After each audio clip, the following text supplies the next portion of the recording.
pande tatu.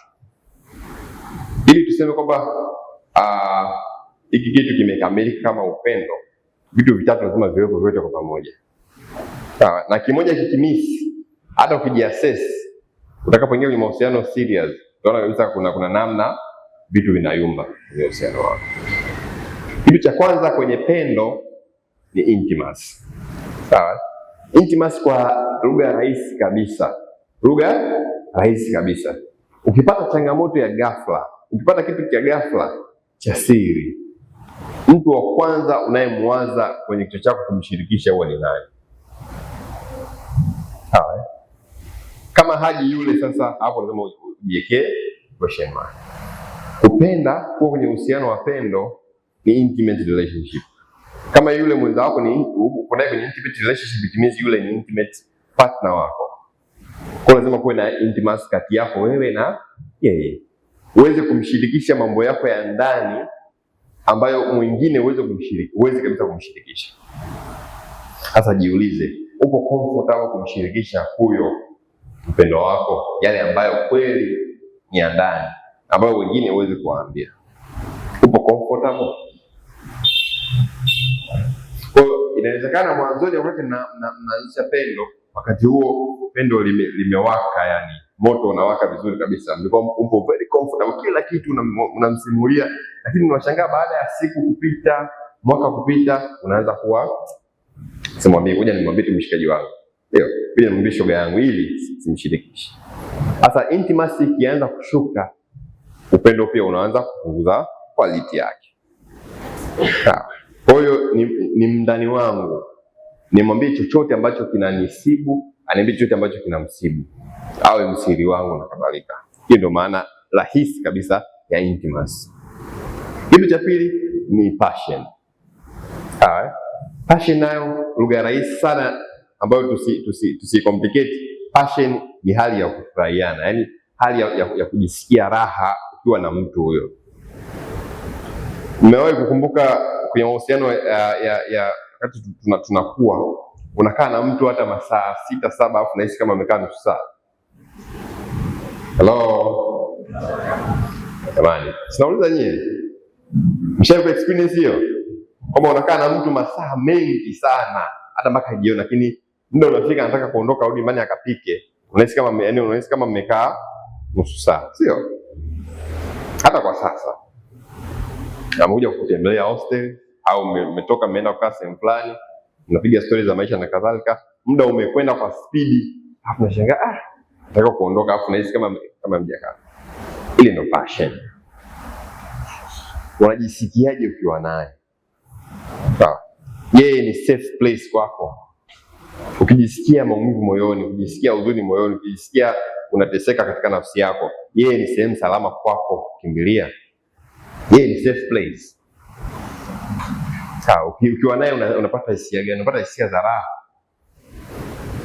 Passion kwenye ndoa inaweza kujengwa na vitu vingi ikiwemo tendo la ndoa. Passion kabla ya ndoa si lazima ijengwe na tendo la ndoa. Na tendo lisilo la ndoa, sio lazima ijengwe na sex. Kuna vitu vingi mno vya kuvifurahia unapokuwa kwenye tendo badala ya sex pekee yake. Hata ukija kuwa kwenye ndoa utaichoka, sio? Ndio. Utakuja kuona una vitu vingine vingi vya kuvifurahia kuliko sex. Na nilisema hili kwa sababu vijana wengi tunaamini kwamba passion inajengwa na sex pekee yake.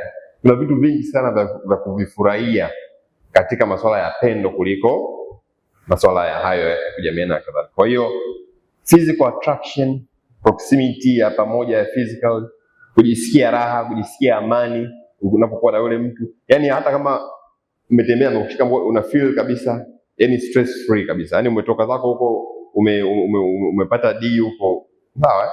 Kwenye test umescore below average kabisa, lakini ukiwa naye una feel kama sikufeli kabisa wewe mtihani. That is passion.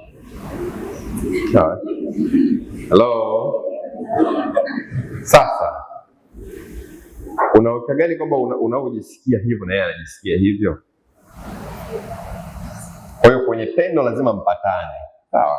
Lazima mpatane. yeye ajisikie hivyo na wewe ujisikie hivyo. Reciprocity, ndio lazima, yani mnarudishiana, yani upendo ni kurudishiana. Yeye anakupa, wewe pia unampa. Pendo likiwa linatoka tu aliingii, huanza kupungua kiwango na mwisho wa siku kufa kabisa. Wangapi tumewahi kupenda watu ambao tupendi, una fight mwanzoni, miezi ya kwanza mitatu minne mitano, harudishi upendo, mwisho wa siku unajikuta unapoteza interest, mwisho wa siku na ignore, na ukisha ignore wengine wanaishia kabisa kuwachukia kabisa wale watu. Si tupo, sio? Na yanatokea kila siku. Kwa hiyo mwendelee mfano. Okay. Sawa, jambo la mwisho kwenye triangle yetu, upande mmoja utaandika passion, upande mmoja utaandika intimacy, upande mwingine wa tatu utaandika commitment. Kwa jambo la tatu linalojenga pendo ni commitment. Na commitment hii ni pale ambapo mimi najiahidi kwako kwamba nitakuwa na wewe milele, sio? Na maana na commitment inawekwa kwenye kiapo cha ndoa. Ndio. Kwa commitment rasmi. Kwa sasa huyu mtu ambaye uko naye kwenye urafiki, uko naye kwenye uhusiano wa uchumba, unahisi kama ni mtu ambaye anaweza kujicommit kuwa na wewe milele? Unahisi kama unaweza kujicommit kwa huyu mtu kuwa naye milele? Au unahisi kwamba hapa nipo na play kidogo, huyu desaboy wangu anipigishe vitu vitatu, anifundishe hapa na pale, nikimaliza chuo aniboost GPA yangu hiyo kubwa, sio? Hello? Unahisi yule naye umejicommit kwake kwamba utakuwa naye kwa muda wote au la? Kwa hiyo na haya ambayo tunayazungumza leo, utakaofundishwa kesho na kushukutwa, usizingatie sana pia kumpima mwenzako, jipime na wewe. Wewe hapo ulipo kwake ipoje? Na kama hujaingia ni vizuri pia, kwa sababu utakuwa umeyajua, ukiingia unajua unaingia wapi. Na kama umeingia hatujakwambia utoke. Sawa? Tunakwambia ukapime ili ujue namna gani ya kuweka sawa. Sawa? Kwa watu ambao wanasoma program ya miaka mitatu, ndio sio hapo, so unaweza kumaliza wewe ukiwa unaingia mwaka wa 4, akiingia kwenye uchumba, ingia mwaka 5 yakaoa, sio? Kwa hiyo kuwa na mahusiano ya kuanza kujenga pendo na kadhalika, mengi yanaanzia vyuoni. Hatuwezi kuyapinga. Hata tukisema tuyapinge kwa namna gani, bado huwa hatusikiagi vijana, sio? Kwa sasa cha kuwasaidia ni kwamba basi mkianzisha pendo, liwe pendo hii, ili lisiwaletee nyie changamoto kama taifa la kesho. Sababu mwisho wa siku nyie mkianza kuvurugwa na pendo, jamii ya kesho inavurugwa moja kwa moja. Okay. Sasa niliuliza swali la kwanza kwa brother pale na kwa madam hapa na madam pale mwingine. Tunatofautishaje kati ya tamaa na pendo la kweli? Hapo kuna dada wengi wameinama wanataka kuandika, sio? Okay. Sasa saikolojia inasemaje kuhusu upendo? Kuhusu ili upendo utokee ni mchakato. Mimi nikutana na mdada mwanamke, sianzi kumpenda moja kwa moja. Huo ndio uhalisia. Sawa? Kwa hiyo mnasikiaga inaitwa love at first sight. Mnasikiaga hiyo kwamba nimemwona kwa mara ya kwanza nikampenda hapo hapo. Yeah. Si mnasikiaga hizo? Lakini pia hata kwa mnaotongozwa si mnaambiwa hivyo. Kwamba ile kwenye orientation nilivyokuona tu pap.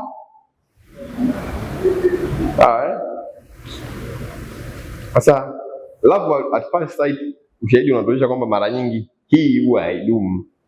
Love ni mchakato. Sawa? Ili niweze kupenda lazima nivutiwe. Hello? Ili niweze kukupenda lazima univutie. Sawa? Kwa hiyo ukishanivutia nitachukua muda wa kukuelewa, kukusoma vizuri ndio niweze kukupenda. Sawa? Kama pendo ni responsibility haitokea at first sight. Mimi siwezi nikakuona pap ukawa na responsibility. Kwa attraction huwa inaanza kwanza kabla ya love. Lazima univutie kwanza ndio nipende. yeyote ambaye anakuja kwako kukuapproach, kukufanya kuwa rafiki, kwanza anavutiwa na wewe, ndio baadaye aweze kukupenda. Kwa hiyo pendo alitokei, yani pendo sio dharura. Sawa? Yaani mimi siwezi nikakuona tu pale pap nikasema nimekuona tu pale pap uliokuwa unaandika notes nikakupenda. Sawa?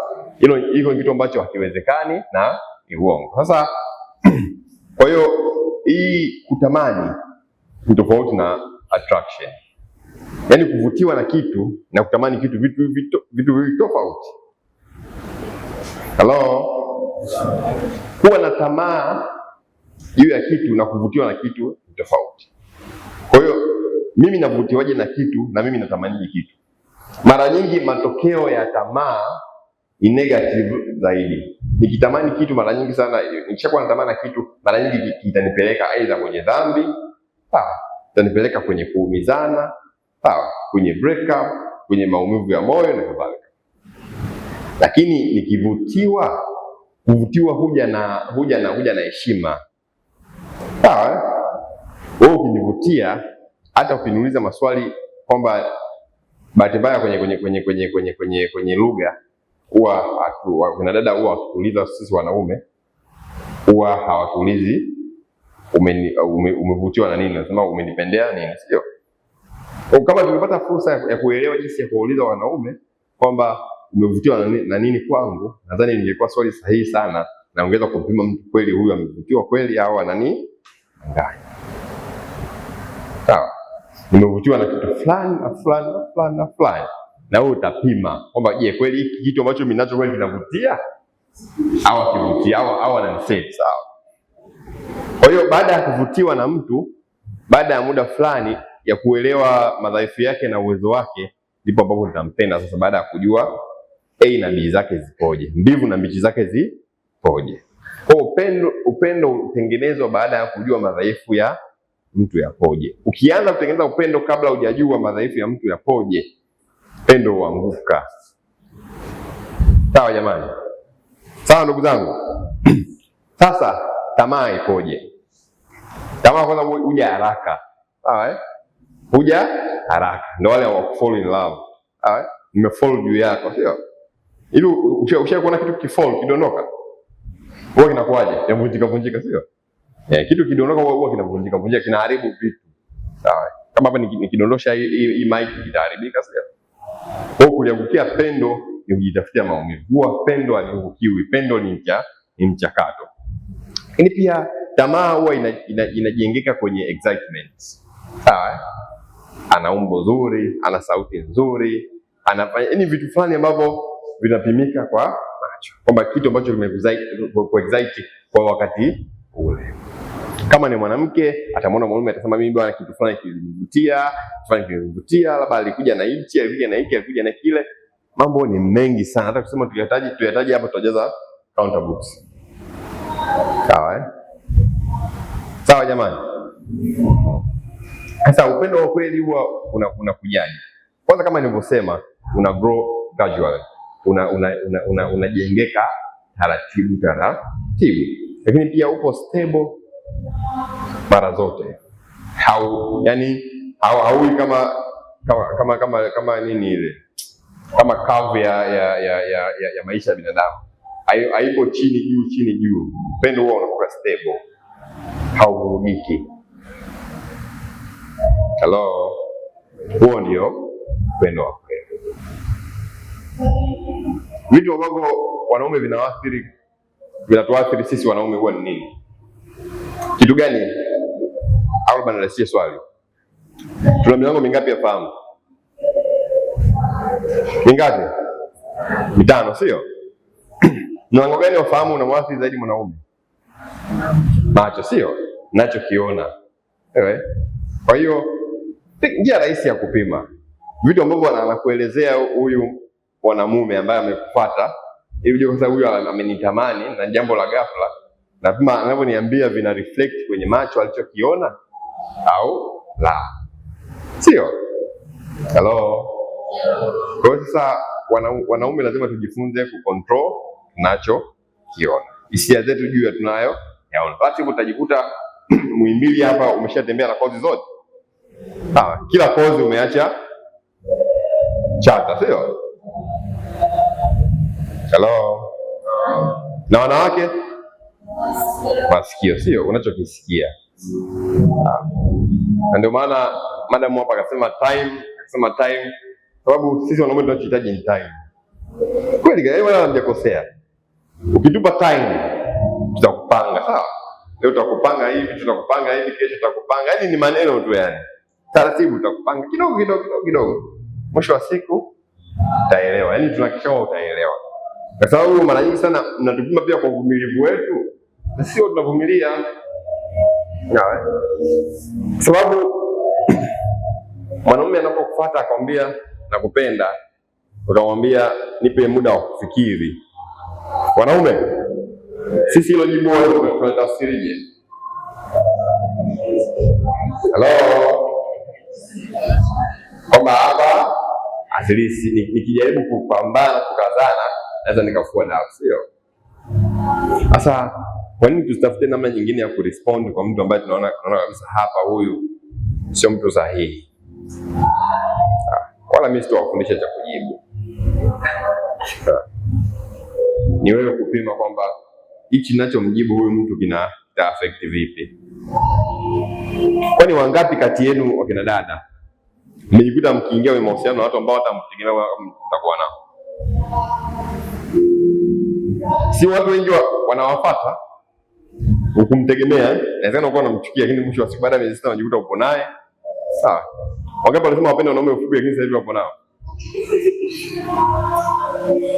Wangapi wanasema wapenda wanaume vibonge, wanaume wanamnafaa, lakini mwisho wa siku wanakuwa nao? Sababu sisi wanaume tunachohitaji ni consistency, taratibu. Yaani as long as nipo consistent, ninakujali. Ikifika saa 2 nitakuuliza umekula, asubuhi umeamkaje? Akisha unapata chai. Usijitese sana, utapata vidonda vya tumbo. Nikizingatia kila wakati nikawa na consistency. Kila wakati chat yangu iko pale juu. Proximity. Kisaikolojia, the more nakuwa closer na kitu. Kwa mfano, hata mtu upo naye labda umepanga chumba hapa na hapa. Ile proximity effect, ukaribu wake wa kila siku muona rahisi fall in love kwake. Kwa hiyo ninaporudia, unaponiona kila mara, ninapozidi kuzungumza kitu kile, brain ina capture, una fall in love. Unajikuta ushaingia bila kutarajia. Kuna wengine pia wanaume wote, si wote tunaidiwa pia kwamba leo sikupi nitakupa siku nyingine, sio?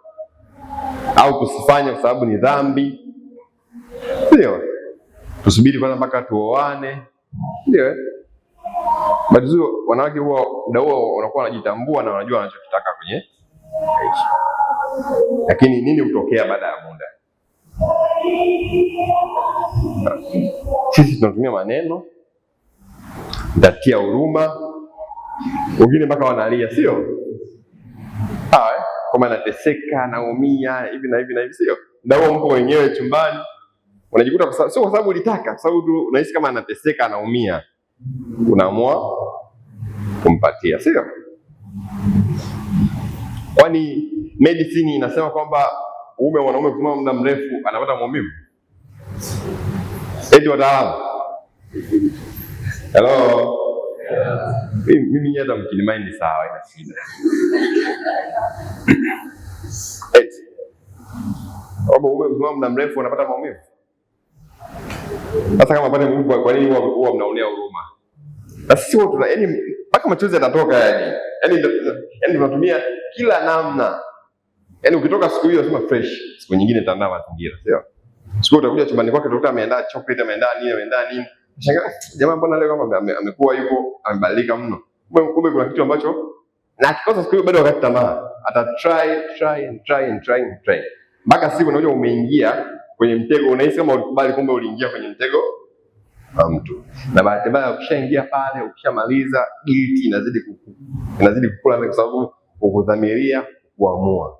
Guilt inazidi kukusonga, na bahati mbaya guilt ikishaanza kukusonga, ukifanya mara ya pili, ukifanya mara ya tatu, brain ina accept kwamba hii ni sehemu ya maisha, unajikuta umekuwa mfanya ngono maarufu ambao mwanzo hakuwa. Wangapi tumejikuta tumeingia huko bila kujua?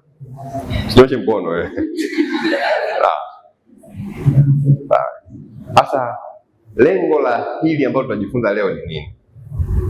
Ni kutambua upendo wa kweli ni upendo wa aina gani.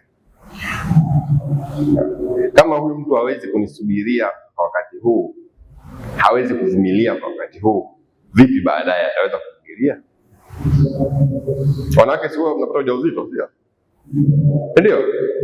Na kupata ujauzito kila mtu anakuwa na feeling zake. Kuna mwingine anakuwa hataki sex, mwingine anataka sex, sio? Baada ya kujifungua, si kuna wakati mnakaa bila kufanya sex, sio? Kwa wanawake. Sasa kama alishindwa kila wiki kuvumilia, baada ya pale inakuwaje? Kwa lazima ninapofanya maamuzi nifanye maamuzi sahihi kwa mtu sahihi. The same kwa wanaume, kwa sisi wanaume, sio? Sisi huwa mara nyingi baya sana kwa hapo.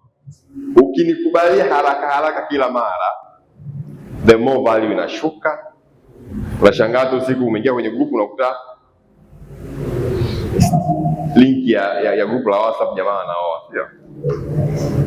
Alafu wewe anakutumia kama ushuhuda. Hello. Anakutumia kama ushuhuda. Nilikuwa na mwanamke fulani bwana alikuwa anapenda sex vibaya mno. Lakini yeye ndo alikuanzishia hayo maisha. Kwa tuwe makini kwenye kwa unapo behave, unapo normalize vitu, inaweza ikaathiri kwa namna moja au nyingine kwenye mchakato wa uchumba na ndo hata kwenye maisha yako ya huko baadaye. Kwa hiyo na mara nyingi tukiyasikia haya huwa tunahisi hayatuhusu au mtu au watu wana mpango wa kuharibu raha zetu, mpaka pale ambapo tutakuja kugundua kwamba ilikuwa ni kweli, lakini hatukuweza kuyazingatia yale, mwisho wa siku yametuathiri moja kwa moja. Hello. Kuna wakera.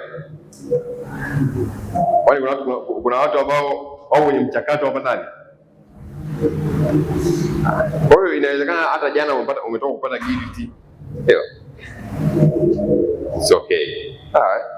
It is okay. Mimi natoka shirika linaloitwa Universal Chastity Education, ambao wamewahi wote tumepita sekondari za Tanzania, sio? Wangapi wametusikia?